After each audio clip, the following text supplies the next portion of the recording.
जो चलो, मैं आपकी विज्ञान की टीचर।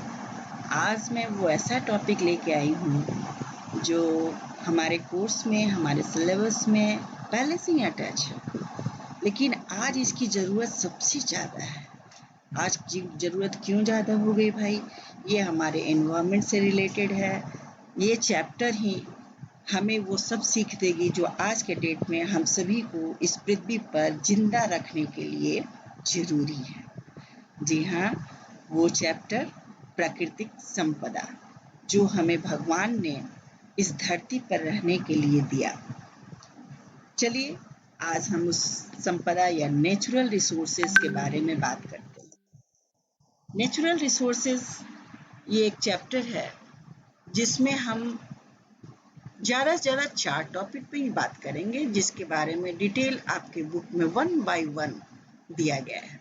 उसमें पहला है जीवन श्वास वायु, जिसमें हम सांस लेते हैं, जो हमारे सांस जिंदा रहने के लिए जरूरी है, इसीलिए इसको जीवन श्वास भी बोलते हैं। और वो क्या है? वो है ऑक्सीजन, जैसा कि हम जानते हैं। लेकिन ऑक्सीजन, वायुमंडल में सिर्फ ऑक्सीजन गैस ही तो नहीं रहती है बच्चों। वायु क्या है? Is a mixture of gases, जिसमें बहुत से गैसों का एक मिश्रण होता है, जिसमें हम सिर्फ ऑक्सीजन ही हमारे जिंदा रहने के लिए जरूरी होती है। लेकिन इसकी मात्रा, इसकी परसेंटेज हमारे एनवायरनमेंट में बहुत ही कम है। सबसे ज़्यादा क्या है? सबसे ज़्यादा नाइट्रोजन होती है। खैर, इसके बारे में जब हम इसके टॉपिक पे आएंगे तो बताएंगे। नेक्स्ट टॉपिक मेरा है वाटर, जल। जो जल एक अद्भुत द्रव है इस पृथ्वी का। ये जल के बारे में जब हम पढ़ेंगे तो उसके बारे में हम पढ़ेंगे जल चक्र क्या है, जल को हम किस तरह अपने स्वार्थ के लिए प्रदूषित करते जा रहे हैं। जितने मेरे वाटर बॉडी जो भगवान ने हमें झील, झरना, तालाब, नदियों के रूप में हमें दिया है, उसको हम अपने यूज़ के लिए कितना गंदा कर चुके हैं।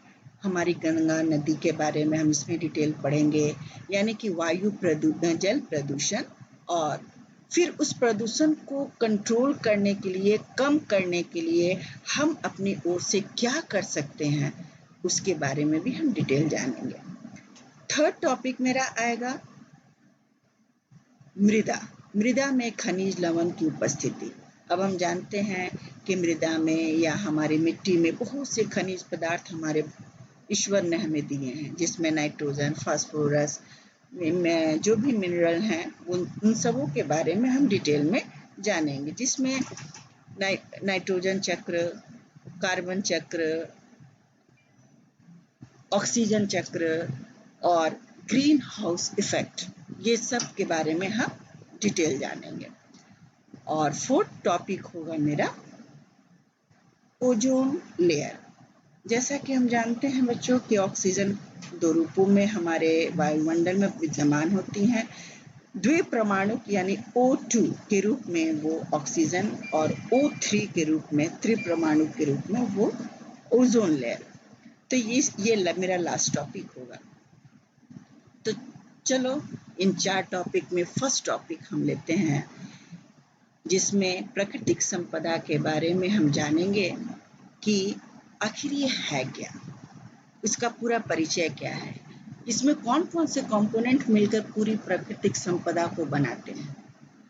तो हम जानते हैं ये क्या हम देख रहे हैं बच्चों? पृथ्वी। पृथ्वी ही एक अकेला ऐसा ग्रह है जो समस्त जीव जंतुओं को रहने का आश्रय देती है। ये क्यों देती है? आखिर वो कौन से कारण है कि पृथ्वी पर भी जीवन जीवित है? इतने रिसर्च हो रहे हैं, लेकिन पृथ्वी पर ही हम सभी हैं। क्यों? क्योंकि पृथ्वी हमें वो सभी चीजें देती हैं जो हमें जिंदा रहने के लिए जरूरी है। जैसे नंबर 1, वायुमंडल। पृथ्वी का वायुमंडल या पृथ्वी का टेम्परेचर ऐसा होता है जो हमारे जीवन के लिए जरूरी होता है। वो सारी चीज हमें मिलती हैं पृथ्वी के वायुमंडल से। सेकंड थिंग जो हमको पृथ्वी पर जिंदा रहने के लिए जरूरी होता है वो है सनलाइट, ऊर्जा का प्रमुख स्रोत, यानी कि सूर्य की किरणें जो समस्त जीव जगत का ऊर्जा का मूल स्रोत है, main source of energy, that is sun, वो भी हमको अवेलेबल है। थर्ड है वाटर बॉडीज, यानी कि इसमें रहने के लिए जो हमारी फोर्थ रिक्वायरमेंट होती है वो है जल, पानी, और इस जल के कारण ही समस्त जीव जगत यहाँ जिंदा है। क्योंकि अभी भी देखते हैं मंगल ग्रह पे इतनी खोज चल रही है कि वहाँ एक बूंद भी पानी, वाटर बॉडीज मिल जाए तो वहाँ भी हम जाके अपना घर बना सकते हैं, पर वो सब रिसर्च की विषय है। हमारी पृथ्वी पर ऑलरेडी भगवान ने इतनी प्राकृतिक संपदा दे रखी है कि आने वाले समय में भी हमारी कई पीढ़ियां आराम से रह सके। और फोर्थ है भोजन। अगर हम जिंदा हैं, हम सजीव हैं, तो हमें भोजन की जरूरत पड़ेगी ही, और वो सब भोजन यानी कि फूड, क्लॉथ एंड शेल्टर, रोटी, कपड़ा, मकान, सारी चीज हमें इस धरती से उपलब्ध होती है। तो इस धरती के बारे में जो भी हम ये चारों टॉपिक के पढ़ेंगे, उसमें हम ये देखेंगे कि इसमें कौन से हमारे जैव घटक हैं और कौन अजैव घटक। जैव घटक यानी कि लिविंग फैक्टर। लिविंग फैक्टर में हम और आप आते हैं। प्लांट, एनिमल, जितने भी लिविंग हैं, एनिमल और प्लांट, वो सब हमारे जैव घटक होते हैं इस प्राकृतिक संपदा के।